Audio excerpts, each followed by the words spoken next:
মানুষের পাশে বইয়ে দাঁড়াইয়ে হাসিও দেওয়া যাবে না। হাসি দিলেই তাকে হত্যা করা হবে। এই ছেলেটির কি অপরাধ ছিল? ছেলেটি একটু হাসি দিল, ওইয়ের জন্য দুই পুচকি মিলে তার প্রেমিকাকে আইনা এই ছেলেটিকে দুনিয়া থেকে সরিয়ে দেওয়া হয়েছে। শেষ জমানায় এরকমের ঘটনা ঘটবে, এটি নবীজি সাল্লাল্লাহু আলাইহি সাল্লাম বলেছে। এমন হত্যাকাণ্ড চালাবে, যে হত্যা করবে সে বুঝবে না কির জন্য হত্যা করেছে, আর যে হত্যায় শিকার হবে সেও বুঝতে পারবে না কির জন্য আমাকে হত্যা করছে।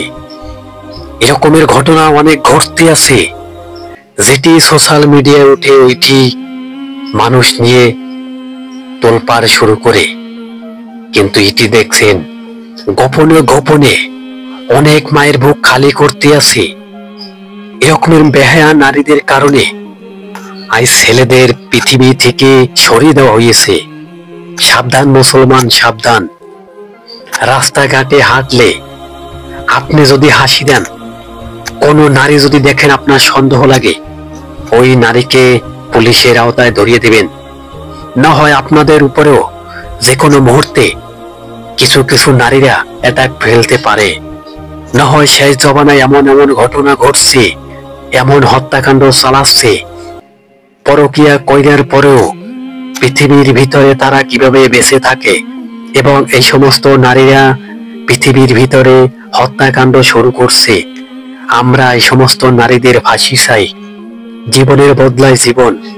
না হয় পৃথিবীর ভিতরে যদি ওরা আবার বেঁচে থাকে, ওরা কিন্তু আবার হত্যাকাণ্ড চালাবে। মনে রাখবেন, যে ব্যক্তি একবার হত্যা করে পার পেয়ে যায়, ও কিন্তু বারবার হত্যাই করবে। ওকে যদি ছাড়িয়ে দেওয়া হয় তাহলে ও কিন্তু ওই হত্যাকাণ্ডই চালাবে। কেননা সে মনে করবে আমি জেলখানা থেকে ছাড়া পাইছি। আর সাইয়া এ সমস্ত নারীদের পৃথিবী থেকে শেষ করে দিন। যে সমস্ত নারী পুরুষ অপরাধ করবে তাদেরকে বিচারের আওতায় আনুক। না হয় পৃথিবীর ভিতরে এমন এমন অত্যাচার জুলুম করবে এ সমস্ত নারীরা।